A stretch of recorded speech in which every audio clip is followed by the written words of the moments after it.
आज आप लोग हमारा जन्म दिवस मना रहे हैं। ये एक बड़ी संतोष की बात है, क्योंकि इस कलयुग में कौन माँ का बर्थडे इस उम्र में मनाता है।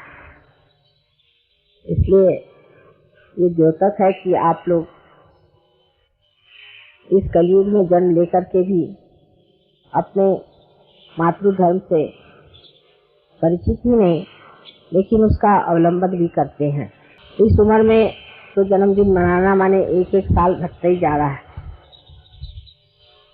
और बहुत से काम करने के बचे हुए हैं। बहुत से अभी कार्य मुझे दिखाई दे रहे हैं जो कि अधूरे से है, उन पर मेहनत करनी होगी, ध्यान देना पड़ेगा, तभी वो पूरी तरह से आएंगे। दिल्ली में जो काम मैंने कल कहा था कि हमें अपनी सभ्यता की ओर ध्यान देना चाहिए, हमारी सांस्कृतिक स्थिति भी ठीक करनी चाहिए। और तीसरी बात जो बहुत महत्वपूर्ण है वो ये कि हमारी जो आत्मिक उन्नति है उसकी ओर हमें ध्यान ही नहीं देना चाहिए। पर जैसे कोई एक शहीद सर पे कफन बांध करके किसी कार्य में संलग्न होता है, उसी प्रकार हमें सरफरोशी की तमन्ना लेकर के सहयोग करना चाहिए। जब तक ये हमारे अंदर बात आती नहीं, तब तक सहयोग सिर्फ हमारे ही लाभ के लिए है। इससे हमें क्या फायदे हुए, इससे हमने क्या क्या सुख उठाया, यही सब मैं सुनती रहती। इससे हमारा जो कुछ भी लाभ हुआ है, जो भी हमारा अच्छा हुआ है, वो एक वजह से, एक कारण से हुआ है कि हमने अपनी आत्मा को प्राप्त कर। लेकिन प्रकाश जब आपके अंदर आ गया, जब आप दीप हो गए, तब दीप को आप कहीं छिपा के नहीं रख सकते। दीप को आपको उघाड़ के रखना चाहिए। और सहयोग, इतने बार मैंने कहा कि समाजोन्मुख, समाज के और उन्मुख है, यही सहयोग। जो प्रकाश फैलता नहीं, ऐसे प्रकाश का कोई भी उपयोग नहीं। तो हर सहयोगी को सोचना चाहिए कि मैंने कौन से दायरे में, कौन से अंदाज से सहयोग फैलाया। पहले तो अपने व्यक्तित्व में विशेषता आ जाए, और उस विशेषता को पाने पर मैंने कितने व्यक्तियों को चमत्कृत किया। आज कोई सा भी आप कार्य हाथ में ले लीजिए किसी भी देश में, तो पहला सवाल उठता है कि यहाँ की मानव की स्थिति क्या है, इनमें कौन से दोष हैं, इनकी कौन सी कंडीशनिंग है, इनके अंदर कितना अहंकार है, उसका मापदंड देखा जाता है। और फिर सोचते हैं कि ये कार्य होगा या नहीं। सबसे बड़ा प्रश्न है मानव। मानव की संख्या कितनी भी बड़ी हो, लेकिन अगर उसकी स्थिति ठीक न हो तो कोई सा भी कार्य संपन्न ठीक से हो नहीं सकता। यही सबसे बड़ा कार्य सहयोग ने किया है। इसने मानव में मनवंतर कर दिया, मानव में इतना अंतर ला दिया, उसने इतनी विशेष प्रगति कर दी। आज सहयोगी एक ईमानदार, सच्चे, मेहनती ऐसे लोग तैयार हुए हैं जो इस देश में बहुत ही दुर्लभ है। बहुत दुर्लभ लोग हैं जो कि जो बोलते हैं वैसा करते हैं, जो सोचते हैं वैसा ही जानते हैं। ऐसे दुर्लभ लोग सहयोग ने तैयार कर दिए हैं। ये मेरे विचार से सहयोग का बड़ा भारी आशीर्वाद इस देश पर है। लेकिन अब भी ऐसे बढ़िया लोग अगर हो जाएं, अगर एक बढ़िया कारीगर हो और वो उसे कोई काम ही न हो तो उसकी कारीगरी बेकार जाती। तो हर एक सहयोगी को यही सोचना चाहिए कि मैं क्या कारीगरी कर सकता हूँ। पर वो भी अपने शरीर की तकलीफें, अपने आराम की बात पहले सोचता है। नहीं तो ये सोचता है कि किस तरह से मैं इस पे कुछ रुपया लग जाएगा या थोड़ा बहुत कुछ खर्चा हो जाएगा, तो ये कैसे। वास्तव में आनंद को आप खरीद नहीं सकते, उसको सिर्फ भोग सकते हैं। लेकिन जिस चीज को हम प्राप्त करते हैं, जिसको हम लेते हैं, अपनाते हैं, अपने अंदर उसका सुख उठाते हैं, वो चीज और है और सहयोग चीज और है। इसमें जो आनंद मिलता है वो सिर्फ बांटने से ही मिलता है और कोई तरीका इसका नहीं। उसके लिए हो सकता है कि आपको थोड़ी बहुत तकलीफें उठानी पड़ेंगी, थोड़ी बहुत परेशानियां उठानी पड़ेंगी, पर वो तकलीफ बिल्कुल नहीं रह जाती, क्योंकि आत्मा का सुख मिलता है, शरीर के सुख की और आप नहीं देखते। आप अपने को आजमा कर देखिए कि जब आप अपने आत्मा को प्राप्त होते हैं और आत्मा का प्रकाश जब आप दूसरों को देते हैं, तो शरीर का सुख आपको महसूस ही नहीं होता। आपको तो आत्मा ही का आनंद इतना ज्यादा मिलता है कि आप उस आत्मा के आनंद में पूरी तरह से डूब जाते हैं। आत्मन्नेव आत्मनः तुष्टः, आत्मा से ही आत्मा तुष्ट हो जाता है, उसको और कोई संतोष की जरूरत पड़ती है और कोई चीज में वो खोजता ही नहीं, इतनी उसमें तृप्ति हो जाती है, जिसको कि कहते हैं कि वो अमृत पान कर लेता है और अमृत पीने के बाद और कोई चीज पीने की जरूरत नहीं रह जाती। ये स्थिति जब आपकी आ जाए तब मानना चाहिए कि आप सहयोगी हो गए, नहीं तो आप अधूरे। अब आप जानते हैं कि हमारी तो उम्र काफी हो गई और लगातार 14 वर्ष से हमने मेहनत की है, पूरा तब पूरा होने हो गया कहना चाहिए, लेकिन ज्यादा 12 साल की मेहनत बहुत ज्यादा नहीं, और इसके बाद भी 12 साल और मेहनत करनी पड़ेगी ऐसा लगता है। लेकिन आप लोग कितनी मेहनत कर रहे हैं वो देखना चाहिए। कोई ना कोई बहाने जरूर आपका मन ढूंढेगा कि ये नहीं हो सकता, इसमें मेरी फैमिली है, मेरे बच्चे हैं, मेरा घर है, मेरा ये है, मेरा वो है। लेकिन सब चीज से परे जो आनंद की सृष्टि है उसको अगर पाना है तो आपको जान लेना चाहिए कि उस आत्मा की जो इच्छा है उसे पूरी करें। जब तक आप आत्मा की इच्छा को पूरी नहीं करिएगा, आपकी बाकी सब इच्छाएं वैसी बनी रहेंगी, आपके सारे कार्य वैसे जमे रहेंगे, कुछ नहीं घटित होने का, क्षेम घटित हो नहीं सकता योग जब तक पूरी तरह से नहीं होगा। लेकिन जैसे ही आपने योग को प्राप्त कर दिया और योग में आप स्थित हो गए, देखिए आपके सारे प्रश्न एकदम से अपने ही आप हल हो जाते हैं। आप लोगों के हुए हैं ना प्रश्न हल की नहीं, सबके हुए हैं।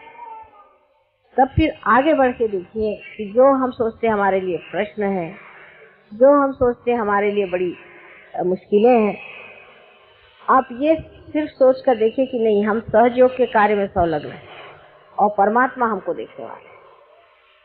आप देख लीजिएगा कि आपके सारे ही प्रश्न एक साथ साफ हो जाए। एक बार आपको मैंने बताया था कि कुंडलिनी जो है वो कारण और परिणाम से परे, कॉज और इफेक्ट से परे रहती है, और जब आप कुंडलिनी में जागरूक हो जाते हैं तो उसका कारण भी मिट जाता है और परिणाम मिट ही जाएगा। जब कॉज मिट गया तो उसका इफेक्ट मिट ही जाएगा। आपको इसके दर्शन होते हैं, काफी आप जानते हैं कि ये बात होती रहती है और घटित हो रही है। जो कभी भी हम सोचते नहीं थे, ऐसी चीजें हमें मिल गई, ये हमने प्राप्त कर लिया, इतना हमें सुख मिल गया, सब कुछ हमने पा लिया सहयोग में, और अब भी हम परेशान हैं छोटी छोटी चीजों के लिए, जो ये बड़ी मुश्किल होती है। क्योंकि अब तो कम से कम हमको सोच लेना चाहिए कि हमने कितना इसमें सुख, कितना आराम, कितनी सुरक्षा पाई है, और यही सहयोग जब हम दूसरों को देते हैं तो वो भी इसको पा सकते हैं। लेकिन जब हम दूसरों को देते हैं तो हम इसको बहुत अधिक पाते। हमारे लिए हजारों परमात्मा के दूत लगे, न जाने करोड़ों उनके हाथ हैं, करोड़ों उनकी शक्तियां सारी आपके पीछे लगी हुई। एक आदमी खड़ा हो जाता है कि मुझे सहयोग का कार्य करना है, न जाने कहाँ से चीजें जुटती जाएंगी, न जाने कहाँ से इंतजाम होते जाएंगे, न जाने कैसे ये सब चीज होते जाएगा, हो जाएगा। लेकिन पहले आप पूरी तैयारी करें, क्योंकि आप में जो देवताएं बैठी हैं वो सब जानते हैं कि आप क्या, आप कितने सच्चे हैं, कितने झूठे हैं, आप अपने कितने ऊपर हैं और कितने नीचे हैं, सब चीज वो जानते हैं। और जब तक वो ये जानते हैं कि आप अभी पूरी तरह से संलग्न नहीं है, वो आपकी मदद नहीं करते। लेकिन जैसे ही वो समझ जाते हैं कि नहीं, ये सिर्फ अपने स्वार्थ और अपने ही लाभ के लिए नहीं आए हैं, लेकिन ये सहयोग करने आए हैं। और सहयोग जो कि समाजोन्मुख है, उसको बढ़ावा देने आए हैं। तो आपको आश्चर्य होगा कि चारों तरफ से वर्षा होता है आशीर्वाद का, चारों तरफ से जैसे सुगंधित वातावरण होकर के आपको ऐसा लगता है हल्का हल्का, जैसे कुछ बोझा नहीं मेरे सर पे, अब सब काम हो जाए और अपने आप सब सामान जुटते जाए। उस स्थिति में हमें आना चाहिए। तब आप देखिए हर आदमी बहुत कार्य करता है और बहुत बढ़ा सकता है। मैं जानती हूँ कि अभी दिल्ली में काफ़ी मेहनत हम लोगों को व्यक्तिगत भी करनी है और फिर उसके बाद सामूहिक, और हो सकता है कि आप लोग सब अपने पड़ोसी रिश्तेदार सबसे इसकी बात कर सकते हैं, सबको बुला सकते हैं और कह सकते हैं। हिंदुस्तान में ये व्यवस्था बहुत अच्छी है कि हमारे बच्चे हैं, हमारे रिश्तेदार हैं, हमारे पहचान वाले हैं, सबसे हम ये बात कर सकते हैं। हो सकता है उनमें से 2 ही 4 इसको माने, लेकिन जब वो आपकी स्थिति को देखेंगे, जब जानेंगे कि आप में कितना फर्क आ गया, तो वो जरूर प्रयत्नशील होंगे, कुछ तो होंगे ही। इस प्रकार आप सहयोग को पूरी तरह से बढ़ा दे सकते हैं। हर इंसान, वो चाहे स्त्री हो, पुरुष हो, बच्चे हो, हर इंसान जब इस प्रकाश को प्राप्त करता है तो उसका अधिकार है कि वो योग में स्थित हो, लेकिन उसका कर्तव्य है कि वो योग प्रदान करे। आपके पास शक्ति है, आपके पास सब कुछ है, और तब भी अगर आपने योग प्रदान नहीं किया तो ये कहाँ तक इसकी संगत होगा, मैं नहीं कह सकती।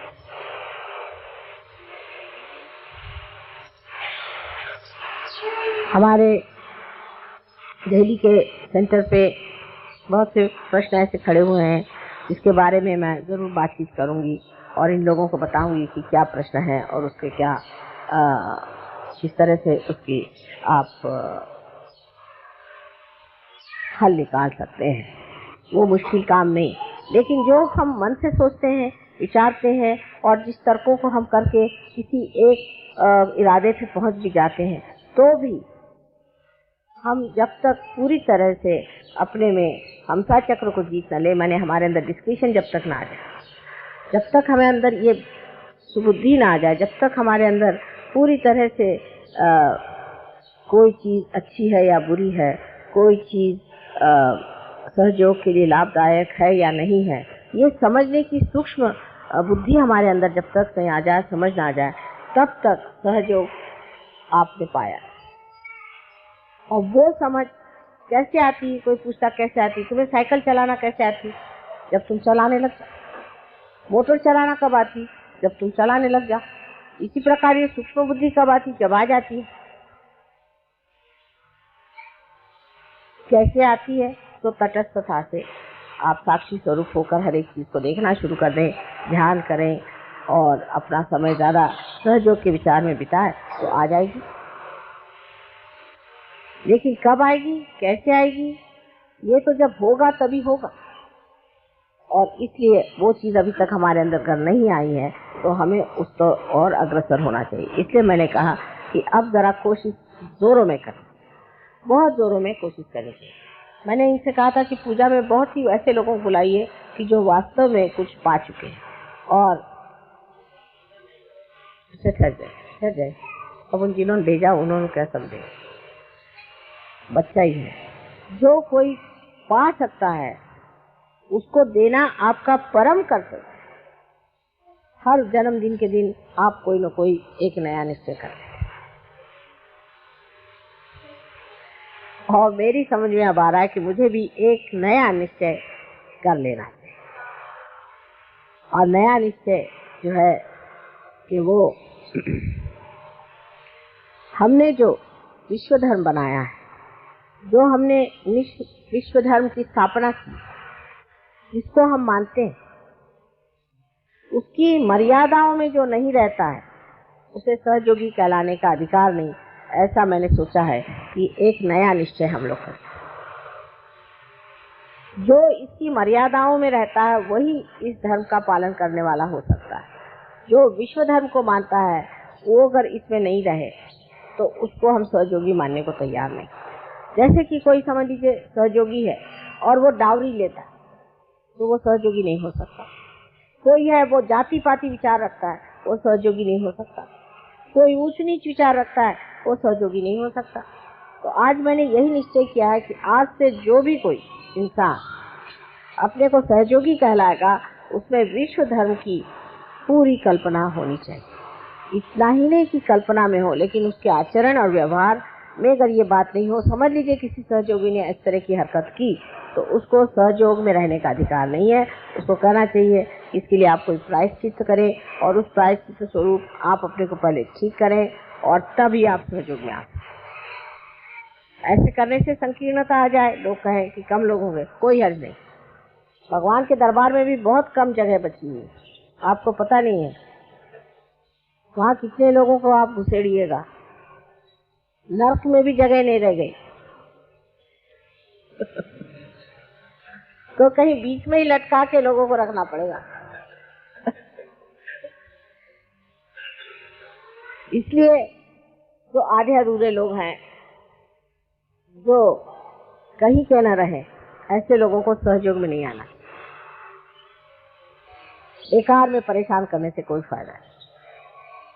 जो लोग सहयोग में आए वो सहयोग के मर्यादाओं में रहे, उसका अपने आचरण में लाए, उसको अपने व्यवहार में लाए, अपने अड़ोसी पड़ोसी सबको उसके बारे में पूरी तरह से बताएं और ये कहे कि हम विश्व धर्म में विश्वास करते हैं और हम किसी भी धर्म में विश्वास नहीं करते।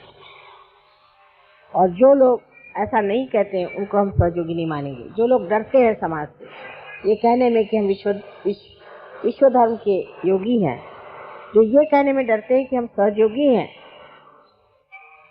ऐसे लोगों के लिए सहयोग नहीं। सहयोग की मर्यादाएं बिल्कुल आपको पूरी तरह से माननी पड़ेगी। जैसे कि बहुत से लोग हैं वो कहते हैं कि वहाँ हम थोड़ी बहुत शराब वराब पी लेते हैं, थोड़ी बहुत सिगरेट भी पी लेते हैं, तंबाकू भी खा लेते हैं, आप सहयोगी नहीं हो। जो सहयोग की मर्यादाएं हैं उस मर्यादा में जो मनुष्य नहीं रहेगा वो विश्व धर्म को नहीं मानता। और ये विश्व धर्म हमारा जो है इसको पूरी तरह से स्वच्छ रखना है, क्योंकि ये सिर्फ विश्व धर्म नहीं है, विश्व निर्मल धर्म है। इसमें कोई भी अशुद्ध बात हम आने नहीं दे सकते। इसलिए जो अशुद्ध है वो इसमें नहीं है। इसमें वही लोग रहेंगे जिन्होंने पूरी तरह से विश्व धर्म निर्मल धर्म को माना और उसके तरह अपना आचरण किया।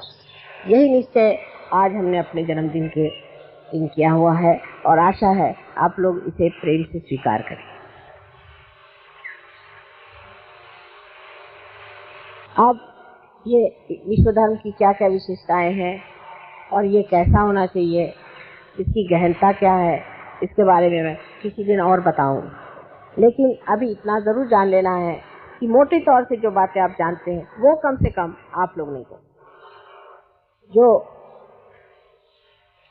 बहुत ही साधारण तरीके से भी आप जो देख सकते हैं कि ये चीज़ सहज नहीं, वो चीज़ आप सही कर सकते। और अगर आप उसे छुटकारा नहीं पा सकते तो हमें आप छुट्टी दीजिए, हम आपसे जूझ नहीं सकते। बहुत से लोगों को हमने देखा है बीमारी के लिए ठीक होने आएंगे, उसका दूसरी फिर बीमारी ले आएंगे, फिर तीसरी बीमारी ठीक ले आएंगे। वजह यह कि एक बार ठीक होने के बाद आपको सहज होना चाहिए। अगर आप सहज नहीं हुए, फिर से आप असहज हो गए तो फिर से आप बीमार हो जाते, फिर आपको कोई बीमारी लग जाती, फिर आप जिंदगी भर हम आपको धोबी जैसे धोते ही नहीं क्या। तो आपको भी अपने को निर्मल रखना चाहिए और इस धर्म को इस तरह से मानना चाहिए कि ये हमारा अलंकार है, ये हमारी शोभा है, यही हमारी विशेषता है। इसीलिए आज हम संसार में इतने ऊंचे स्थान पर बैठे। अंग अंग में इसका विचार होना चाहिए, प्रत्यंग से वाइब्रेशंस बहते हैं। ये समझ लेना चाहिए कि परमात्मा इतने लालायित हैं आपको इसे सुशोभित करने के लिए, लेकिन आप कितने इसके प्रति जागरूक हैं और आप कितने इसके लिए सिद्ध हैं, ये आपको खुद समझ लेना। हमसे जितना हो सकता है आपसे हम बता देते हैं और यही मानदंड चलेगा कि जब तक आप सहयोग के धर्म के पालन नहीं करेंगे तब तक आप सहयोग में अंदर आ नहीं सकते। आपको पूजा का अधिकार नहीं, किसी चीज़ का अधिकार नहीं रहेगा। और जो लोग इस मर्यादा में रहेंगे उनको ही ये अधिकार रहेगा। हो सकता है उसमें 4-5 ही लोग रह जाए, कोई हर्ज नहीं, आसानी रहेगी। तो इसके प्रति अत्यंत जागरूक रह करके आप लोग अपना व्यवहार जीवन इस तरह से बनाएं कि आप सार्थ हो, आपका जो स्वयं है उसका अर्थ निकले, सार्थ हो जाए और उसी के साथ आप समर्थ हो जाए। यही हमारा आपको आशीर्वाद है कि सब लोग अपनी शक्ति में समर्थ हो करके इस प्रेम की शक्ति को सारे संसार से प्लावित करें।